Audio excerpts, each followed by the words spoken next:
प्राचीन भारत के एक छोटे से राज्य में एक राजा हुआ करता था, राजा चंद्रसेन। वह एक न्यायप्रिय, प्रजावत्सल और धर्मनिष्ठ शासक था। परंतु इस राज्य की असली चर्चा होती थी एक सामान्य व्यक्ति की, जिसका नाम था धर्मदास। लोग उसे प्यार से दानवीर धर्मदास कहते थे। धर्मदास एक व्यापारी था, पर वो केवल अपने लिए नहीं कमाता था। उसका जीवन लक्ष्य था अधिक से अधिक कमाकर जरूरतमंदों की मदद करना। वो अपने मुनाफे का बहुत बड़ा हिस्सा दान में दे देता था, कभी गरीबों के इलाज के लिए तो कभी बच्चों की शिक्षा के लिए। बाल्यकाल की प्रेरणा। धर्मदास का बचपन बहुत कठिनाइयों में बीता। उसके पिता एक साधारण किसान थे। एक बार गांव में भयंकर सूखा पड़ा। अन्न के दाने दाने को लोग तरसने लगे। उसी समय एक साधु गांव में आया। थका हुआ था। किसी ने उसे खाना नहीं दिया, पर धर्मदास की मां ने अपने घर की आखिरी रोटी साधु को दे दी। साधु ने आशीर्वाद दिया, बेटा बड़ा होकर ऐसा बनेगा कि कभी किसी को भूखा नहीं सोने देगा। यही बात धर्मदास के मन में बैठ गई। तभी से उसने ठान लिया था, जब बड़ा होऊंगा तो दूसरों के लिए जीऊंगा। व्यापार में सफलता। बड़े होकर धर्मदास ने मसालों का व्यापार शुरू किया। ईमानदारी, मेहनत और सही नीयत ने उसे बहुत सफल बना दिया। लेकिन जैसे जैसे उसकी आमदनी बढ़ी, उसका दान भी बढ़ता गया। लोग कहते, ये आदमी तो पागल है, इतना दान करता है कि खुद के लिए कुछ नहीं बचाता। धर्मदास हंसकर कहता, मेरे लिए सबसे बड़ी पूंजी है किसी भूखे की मुस्कान, किसी अनाथ की दुआ। राजा से मुलाकात। एक दिन राजा चंद्रसेन को धर्मदास के बारे में सुनकर जिज्ञासा हुई। वह वेश बदलकर धर्मदास के घर पहुंचा।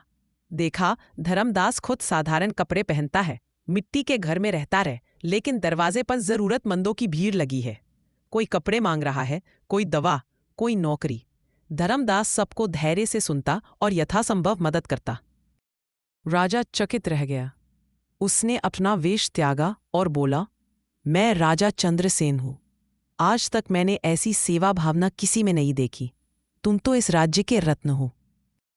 धर्मदास ने सिर झुकाकर कहा, महाराज, मैं तो मात्र एक माध्यम हूं, असली दाता तो भगवान है। विपत्ति की घड़ी। लेकिन समय सदा एक सा नहीं रहता। एक साल ऐसा आया जब धर्मदास का पूरा व्यापार नष्ट हो गया। भयंकर आग लगने से उसका गोदाम जल गया। सबने सोचा अब वह दान देना बंद कर देगा, पर धर्मदास ने अपनी बचत के आखिरी पैसे से भी एक बीमार बच्ची का इलाज कराया। इसी ने पूछा, अब जब खुद को खाने को नहीं है तो दूसरों की चिंता क्यों? धर्मदास मुस्कुराकर बोला, जिस दिन मैं दूसरों की चिंता छोड़ दूं, उस दिन मेरी आत्मा मर जाएगी। ईश्वर की कृपा। कुछ ही समय बाद धर्मदास को एक विदेशी व्यापारी मिला जो मसालों का बहुत बड़ा सौदा करना चाहता था। उसने धर्मदास की ईमानदारी की चर्चा सुनी थी। यह सौदा धर्मदास को फिर से संपन्न बना गया, पर अब भी वह वैसा ही रहा, सादा जीवन, उच्च विचार। राजा चंद्रसेन ने एक दिन सभा में घोषणा की, धर्मदास को राज्य का सर्वोच्च नागरिक सम्मान करुणाश्री प्रदान किया जाता है। पूरी सभा तालियों से गूंज उठी। धर्मदास ने सम्मान ग्रहण करते हुए कहा, यह सम्मान मेरा नहीं, उन हजारों लोगों का है जिनके चेहरे पर मुस्कान लाने में मुझे अवसर मिला। शिक्षा। इस कहानी से हमें यह शिक्षा मिलती है कि सच्चा दान वही होता है जो निस्वार्थ भाव से किया जाए। धन का मूल्य तब तक है जब तक वह किसी जरूरतमंद के काम आए, और सबसे बड़ा दान है दया, करुणा और सेवा का।